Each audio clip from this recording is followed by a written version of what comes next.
Welcome to Unshut, where nothing is off the table, keeping quiet and holding back is no longer an option. I am your host, Mo. Thank you so much for tuning in. Happy Monday, everyone. Not only is today the first drop of this podcast, but I am also going to be releasing 2 episodes today, so stay tuned for the next one. I wanted to do something just a little bit special to give some of the listeners who don't really know who I am just a little bit of a background, but of course I figured first episode talking about just myself would probably not be as exciting. First of all, I want to start off by saying how uncomfortable I am feeling. I am feeling very anxious. I am literally stepping into something that I have convinced myself for the past 5 or so years not to do. When I tell you some of the excuses that I've literally made for myself to not start one, some of you are going to be at home and hopefully reflect on the times that you've created these excuses not to pursue something. I really hope that this motivates you to jump into the unknown, to do something that makes you feel completely uncomfortable. Just quickly on top of my head, I can think of some of the excuses I've made to not starting this podcast. The very first one was being in front of the camera makes me very nervous. I come from choreography background, so I've always been behind the scenes. I've hid a lot of my insecurities behind other dancers, other performers, other athletes. I've never had to be the face of my actual product. And I think that's really important to try to explain to some of you who don't really know exactly how I got here, what I did in the past, what I even do now, which I am no longer in the choreography performing arts industry, but we'll jump into that another episode when we talk about business and money and all the good stuff. Jumping back to the excuses that I had been making for myself in the past few years. The first one was not wanting to be in front of a camera. The second one was I hated how much I used to bite my fingernails. And I remember setting a goal back in 2017, 2018, setting a goal that I would go a year without biting my fingernails before I jumped into this venture. The year mark came, I no longer bite my fingernails, and then I came up with another excuse, which was I don't really care so much for my teeth. Then there was another one of convincing myself that I know my angles better in a photograph. I know how to photograph in front of a camera, work certain angles to make myself lengthier, to make my neck look longer, to make myself look better in a photo. And it wasn't until recently I finally had this epiphany of, holy shit, I've been creating years of excuses to not pursue something that I've always wanted to pursue. It took me to a place of sadness, realizing that I was successful in my craft. I was successful in anything that I've ever done leading up to this point. And it made me really sad to know that even though I've had great successes, I realized that I had been living in this comfort zone that did not allow me to truly put myself out there in a way that was my true authentic self. So here we are. Total disclaimer, I don't know where the fuck to look. I truly have no idea what to even do with my hands. Once again, if you are tuning in, thank you so much for giving me the opportunity to go on this venture. I hope that some of you guys a year from now can see the complete growth of this evolution of this new chapter of mine. It'll be so cringe looking back at this in probably a year and go, whoa, that was my first video. That is so embarrassing. While we are on the topic on new journeys and sometimes waiting for the right timing to do something, I never have to wait for the right season to have candles in my house. If you're a candle lover like me, you're going to love these candles by Odette's Legacy. Check the tags, check the links, and don't wait for the weather to cool down to light a good smelling and cozy candle. Order yours now. For those of you who may know a little bit about me, but just not too much, or if we recently met, I thought it would be a really good idea to give you guys a little bit more of a deeper dive on who I am as a person, where I come from. I was born in Guatemala. I was 5 going on 6 when I moved to the US with my mom and my 2 older sisters. Now I'm the middle child of 5. So shout out to any middle kids. We're the best. not the oldest, not the youngest. Just kidding. The journey of having to learn a completely different language, which I have this ongoing joke that English was my third language. And the reason I tell people that is because obviously I learned Spanish first. That's my first language. But for those of you who know what Herigonsa is, it's a different dialect. It's like a secret code type of language. So I always tell people, oh my gosh, English is my third language, and it's low-key kind of a flex. And yet they probably think I know Italian, I know French, or maybe Portuguese, but it's not. It's just gibberish. So juggling the struggles of having to learn English, pop culture was how I became comfortable with practicing my English when it came to rehearsing lines from a movie that I would watch or learning lyrics from a song. I think that's truly where I get my passion for the performing arts and for music. I think it comes from that journey of using that as a tool to learn English when I moved to the US. Growing up in California as an immigrant was pretty chaotic. Going back to that time, it becomes such a blur. Even talking about it now in this video, I'm realizing there are still so many blocks, and I almost stutter through talking about them because my entire childhood was so blurry. It was such a fast-paced transition. It's fascinating looking back at it now, trying to still to this day puzzle pieces together and realizing that it really was as chaotic as it seemed. I was so young, helping my mom sell food on the streets. It is something I openly talk about. When I meet someone new for the first time, the first thing they see is, of course, the appearance, what I put out, right? Especially on my social media. They see this life of what you would consider luxury. You see me driving an awesome car. You see the lifestyle that I live, the things that I have, and it has always been important for me to casually throw it in there that I was an immigrant selling food on the streets with my mom. I want people to know that there was definitely a journey that came before that. I remember very vividly being so little, helping my mom. My sisters would help with the cooking and help with the preparation. We would make chile rellenos, Guatemalan chile rellenos. We would make choco bananos where we would, do dipped fruits in chocolate, and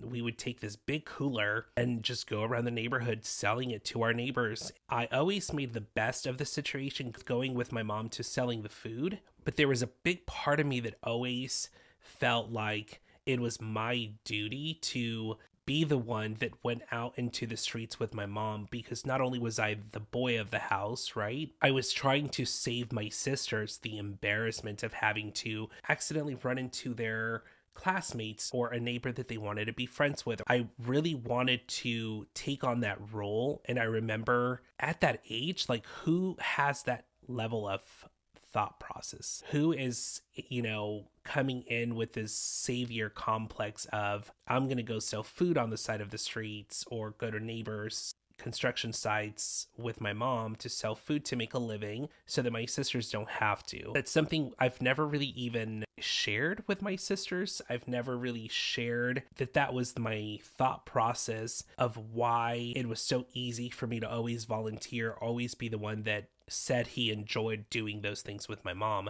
This is why I believe in good karma, the way the universe has blessed me throughout the entire years. And I think it really did start from that intention, because surprisingly, I never sold to a friend or a classmate. And I almost feel like the universe rewarded me and said, here you go. I'll make sure that you don't have to go through that embarrassment yourself. If you were to come across my video, my name, or meet me at an event, and you go into my Instagram, you're going to see fashion, you're going to see a little bit of luxury. My Instagram does not tell that story of my past. So it was really important for me to talk about this on this first episode, because it really does give you insight on this journey of continuing to evolve, and also realizing that once you reach a certain level, there is still another level to reach. It's so crazy how taking yourself back to certain time frames of your life really can unlock a lot of different feelings, a lot of different thoughts, a lot of memories. One spontaneous memory I am having right now, I was in the 4th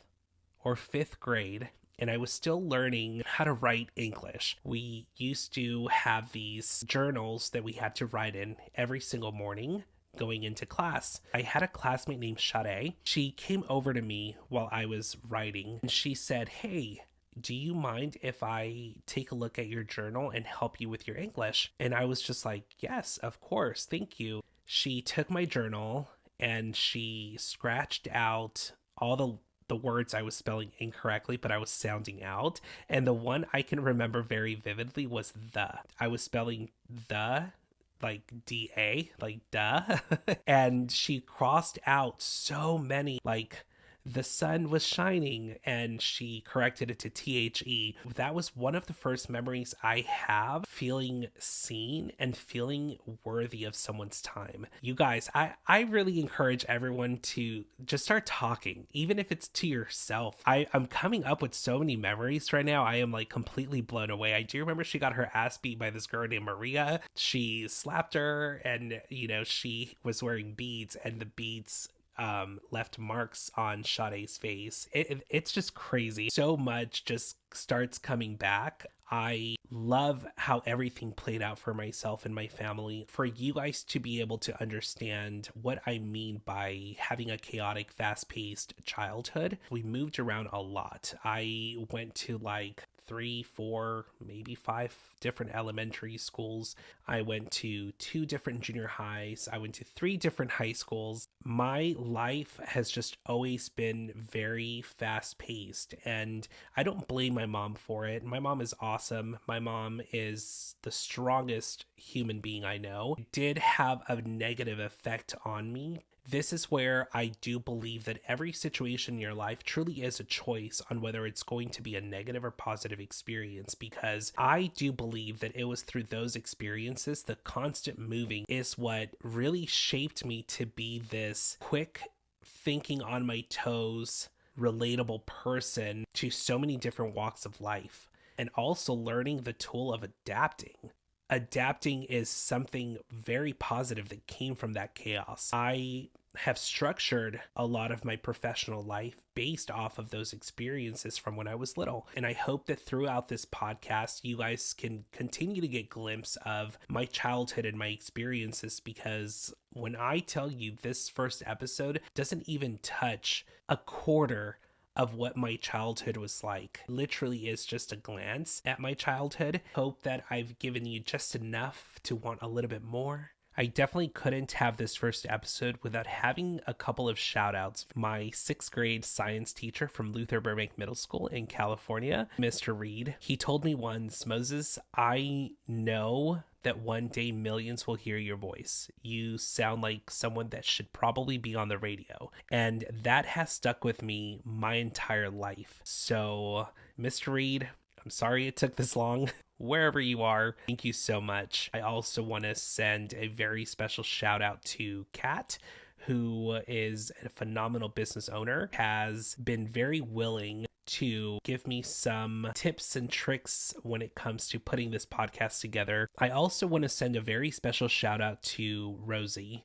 Bobby, if you are listening, you were wondering on my Instagram why Rosie was so monumental to this leap of faith I am taking. So here's a quick little story on that. The day that I decided to pull the trigger on this podcast, I get a random message from Rosie who said, "I always love your Instagram posts. You would make such a great influencer. The question is, why haven't you done it yet?" And I nonchalantly answered her, just completely honest. I told her I didn't like how I sounded on video. I said I've always been very intimidated by the idea of putting myself on video and talking in a camera, etc., etc. But what Rosie didn't realize, by me opening up to her very casually, very organically, I released a little bit of that fear. And it was the most validating moment I had when it came to pursuing this podcast. The universe does work in very mysterious ways, and leading up to this moment, the way the universe has a way of speaking to us and sending little hidden messages is truly incredible. I encourage everyone to really tap into paying attention to those signs and paying attention to the little things, the little words, the little feelings that really stand out throughout your day. Because the way I have been listening to the universe the second I made up my mind about pursuing this journey has been incredible. I mean, just even a week later after deciding to order my stuff to get this podcast going, so many people were randomly like, oh my gosh, Mo, you should start your podcast. The way the universe was just reassuring me that, hey, this could be a big flop, but at least you took the leap of faith on something that had been intimidating you for so many years. There were so many ways that I have always known this is where I wanted to be. And it took years to get here, but it's finally here, and I wouldn't change it for anything in the world. And I do encourage everyone to really tap into what is causing you so much fear. What is the one thing that you are thinking, it's too late, I missed my mark? And I want you to ask yourself, why was it so scary to pursue it? Write down why it was so scary. You'll finally look at those reasons and be like, wow, did I really just come up with the shittiest excuses to not pursue something? That is the moment that you should take action. My family, my friends, you guys are a huge support system. If I could single everyone out, this podcast would now become a 3-hour podcast, and we don't want that. So honestly, for everyone in my circle, words do matter. I am speechless. Well, I probably shouldn't be speechless while creating a podcast, but thank you so much. Stay tuned for the next episode. It's going to be a good one.